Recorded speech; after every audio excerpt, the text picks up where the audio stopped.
I would say that my general opinion is positive. I think that AI or machine learning, they are two different things, but what they can do is amplify the human behavior. And if it's used in a way, in a responsible way, to maybe remove some of the assignments in a job situation that is either monotone or directly harmful to people, I think is really positive. I think that it should be carefully used when it comes to, for example, artworks and everything that has to do with ownership, which is it's a discussion among pattern designers and illustrators at the moment, that there is infringement from AI. But in general, I'm positive.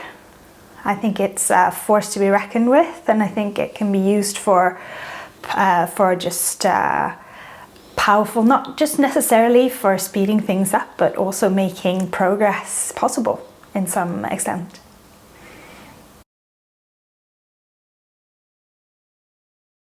It's a tool that could be used to deal with a lot of the coming legislation in the EU in terms of textiles and textile waste mainly, where AI could be used as a force to actually process all these garments and textiles that are today treated as waste, but should be looked upon as raw material.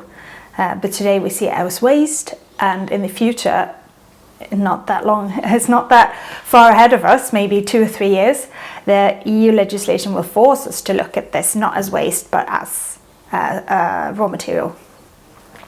And in that kind of perspective, when it comes to really like fuel sustainability, I think AI is a very useful tool. Clothes are still made by people. A lot of people that don't know or have very little insight into the fashion industry think that clothes are made by machines, because a lot of other products are made by machines. But clothes are still made by a human being stationed at a sewing machine. And that is also the case when it comes to taking care of what is considered as waste today, which will not be able to be waste. There will be legislation in place that will force us to use what we already have. And today, those kind of sorting of used garments and used textiles, that's all made manually. That's people touching, feeling, looking. There is a lot of development into trying to automate sorting with near-infrared technology and all kinds of camera equipment. But it also, at some point, there is a human hand involved.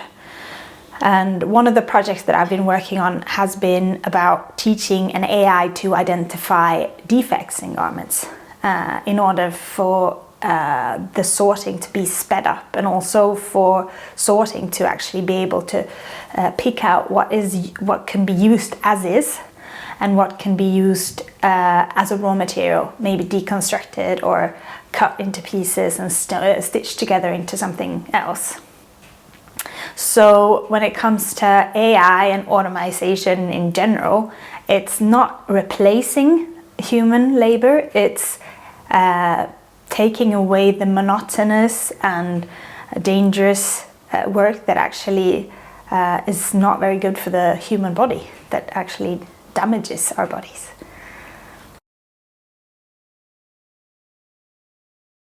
There's this saying that 80% of the environmental impact of a garment happens at the design stage. It's the choice of materials, the choice of trimmings, it's the choice of a model. Is it a model that will last for a long time? Or is it like a fast fashion or a trendy garment that won't last that long? So there's a lot that can be done already before the product exists. And AI can have, and technology in general can have a tremendous impact there, because if we start to look at the fashion system or the fashion industry as a loop or as a closed system, that would mean that if we have technology in the sorting stage, which is like the end stage of the garment, if we learn things, which we will, about that garment, it's been worn here, or it's broken here, or the zip has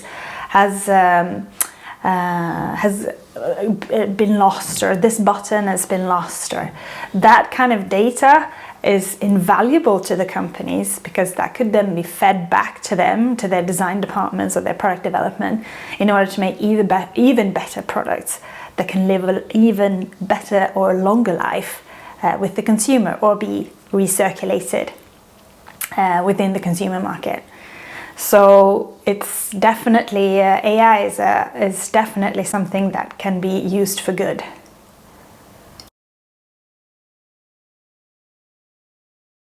I don't think there's a way of telling exactly what's going to happen, but if I were to guess, or make a guesstimation maybe, my guess would be that or my hope is also that it will be used in order to accelerate sustainable practices in the industry, because fashion is not sustainable today, but it still has so many positive impacts on us as humans. Like this, it's a way of expressing who we are, or expressing that we're part of a group, or whatever we need. That's very like to the core of the human being.